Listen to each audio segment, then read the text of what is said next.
11 days out. 39 states have early voting in person, and we're seeing big turnout. 35 million people have now voted. That comprises 1 out of 5 of the 2020 voting electorate. 49 states have some kind of early voting going. I've told you that with mail. It adds up. And there's one thing holding steady. The race is tied in the states that matter. Now, there are many headlines today about the final New York Times poll of this race, which also shows a national tie, a dead heat. And the final Times poll is something of a tradition. Campaigns and campaign junkies discuss this poll, though you won't have much to discuss if you think it's just deadlocked. So what does it mean?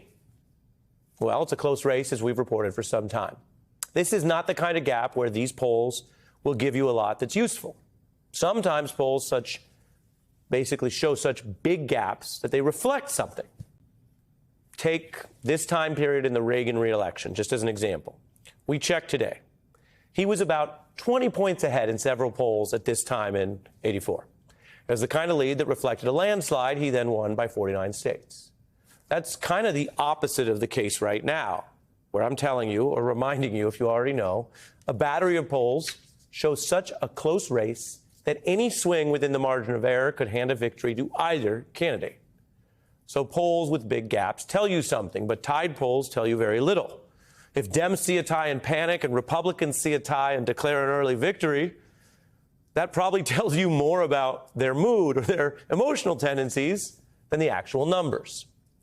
Now, Trump is doing the Manhattan rally I mentioned. It's a blue state where there's a lot more Dems voting early. Harris going to that red state with Beyonce, her first appearance for Harris, who previously went to Beyonce's tour and then adopted her anthem Freedom at rallies. In Texas, over 3 million people have already voted. But it is only a political coincidence that both candidates are entering that opposing turf right now. On Sunday, Donald Trump will hold a rally at Madison Square Garden. Yeah, just what New Yorkers need, more garbage around Penn Station. So, what the hell is Trump thinking about campaigning in New York? They told me I'm behind in Wisconsin, so I'm rallying in Madison Square Garden. It works. No, it works. Logically, it works. That's how some of it's playing out on late night. The Texas appearance also draws attention to what the Harris campaign sees as a winning issue for her, how Republicans in that state have conducted extreme abortion crackdowns. Women have died because of these bans, including a young mother of a 6-year-old son right here in Georgia. Her family is here with us tonight, and we speak her name, Amber Nicole Thurman.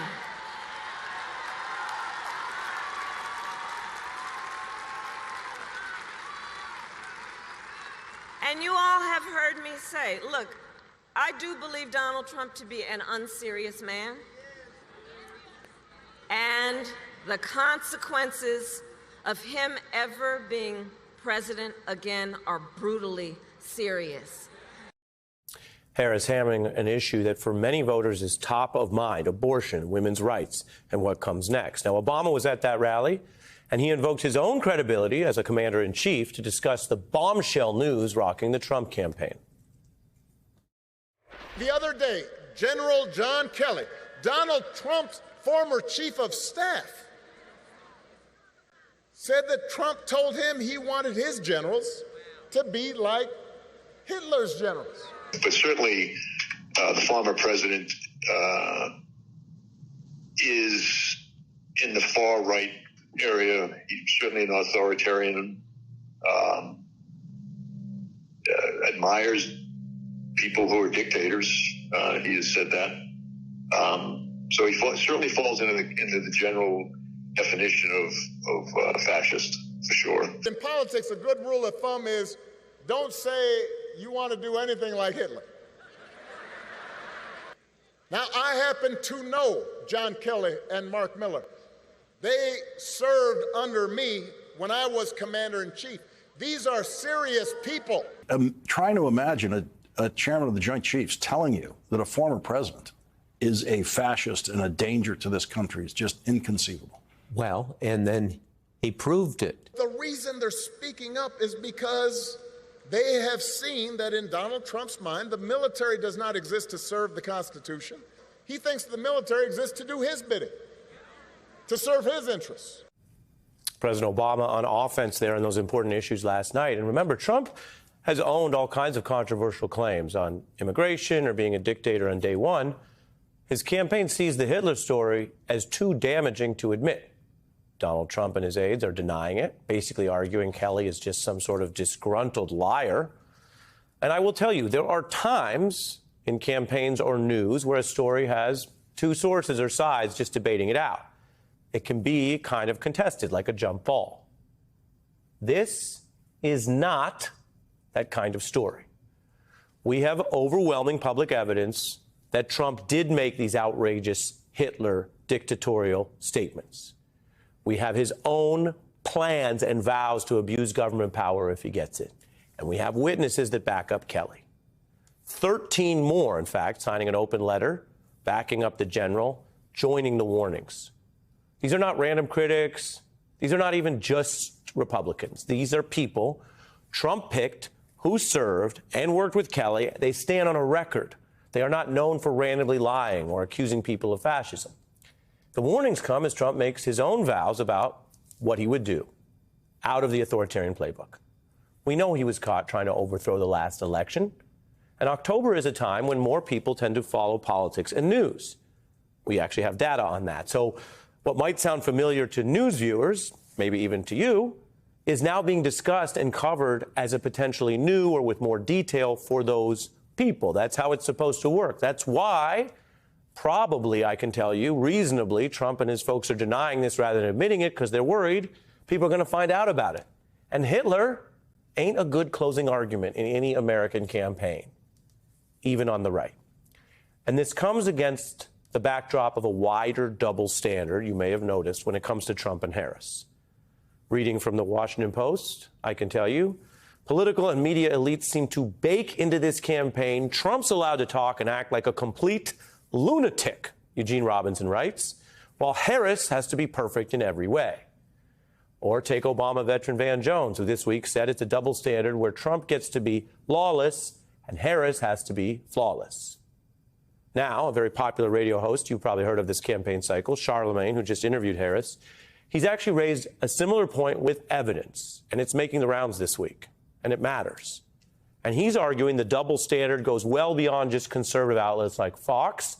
He called out CNN on air over this in a discussion with Anderson Cooper, an exchange that raised some important points and did so quite candidly. And so we're going to air a longer bit of that right now in context. He's showing us who he is every single day. Yeah, which is a fascist. And it's crazy because you still don't have news networks having that conversation. Yeah. Like when somebody says, when somebody questions Kamala Harris's blackness or is he a DEI hire, y'all will have roundtable discussions about that, asking that question. How come you're not having roundtable discussions asking, is Donald Trump a fascist? Actually not even asking it, stating it. I mean, when you look at the things that he's talking about doing, jailing journalists, jailing his political opponents, turning the military on American citizens. Do you think she needs to do more of that? You know, Trump's going to go. Needs to keep Trump's going to go. Apparently, yes. Apparently, Trump's going on is going to tape a thing with Joe Rogan. Do you think she should do that? I think that she should keep calling Donald Trump a fascist. A guy can say he wants to terminate the Constitution to overthrow the results of an election, and nobody cares. And like even me bringing it up now, you brought it back to Kamala and Joe Rogan. Anderson, yeah, who gives a damn? That rhetoric doesn't scare people. Well, we talk about this every single. This is what I don't think I've been talking about this every night. I don't think y'all have enough conversations about it. I feel like I heard more on this network about is Kamala Harris black than I do about Donald Trump being a fascist. Well, am I wrong, Angela? Honestly, I'm sorry to say that we're sitting around discussing is Kamala Harris black. Like I've seen that. I've seen those roundtable discussions a lot. Now that's Anderson, for you to say that y'all don't have those conversations. I saw last night they were talking about, the double standard that exists between Donald Trump and the vice president. But it's always a double standard with Trump, whether it's with Hillary, whether it's, against Biden, now with Kamala. We talk about him being a threat to democracy, but we don't treat him like one. We need to treat threats seriously. And if someone tells you they admire Hitler for certain things and they want generals like Hitler, yes, America, we need to assess and absorb that before we make this big decision. And there are top conservatives who not only oppose Trump, but have left the Republican Party since Trump hijacked it. They say and warn this is a long way from the party of Reagan. So tonight, with that in mind, compare how Reagan, who was very conservative, described America to what Donald Trump is telling you what he thinks of you and America just last night. I've thought a bit of the shining city upon a hill. In my mind, it was a tall, proud city built on rocks stronger than oceans, windswept, God-blessed, and teeming with people of all kinds living in harmony and peace. A city with free ports that hummed with commerce and creativity. And if there had to be city walls, the walls had doors, and the doors were open to anyone with the will and the heart to get here. They're coming from 181 countries as of yesterday. Right, and we're a dumping ground. We're like a garbage can for the world. That's what's happened. That's what's happened to. We're like a garbage can. Are we like a garbage can? Are our doors open within the rules and the right ethic and the right ability and reason to work? Or do we think we are a garbage can? Or do we think that we're being told things that are actually revealing? Listen to what the candidates say. Listen to what they think of you and our country and our rules and our Constitution and our rule of law. And listen to what they say they're going to do. Because a lot of the time, they mean it.